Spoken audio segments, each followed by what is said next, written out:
সকালে ঠিক এভাবেই ঘুম ভাঙে, আর আমার ঘরে বাতি জ্বালানোই থাকে। তা না হলে যে ঠিক টের পাওয়া যায় না কি হচ্ছে আর এদিকে কি ঘটছে। ঠিক সেই কারণে বাতি চালিয়ে রাখতে হয়। আমার ঘরটা বেশ ভালো নয়, তবু জীবনটা চলছে।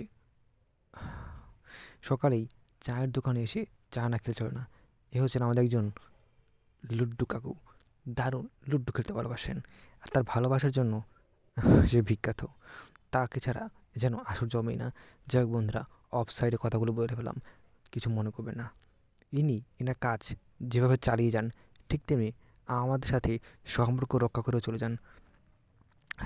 চা খাই বা না খাই, একের দোকানে আসতে হয় আমায়। এ দোকান না এসে উপায় নেই।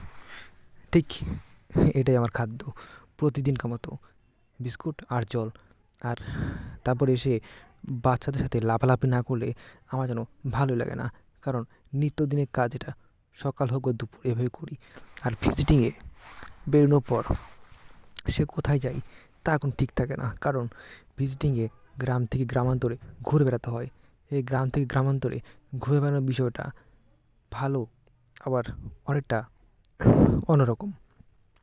গলা খাকারি দিতে পারছি না, তাই গলাটা খারাপ, ভীষণ খারাপ।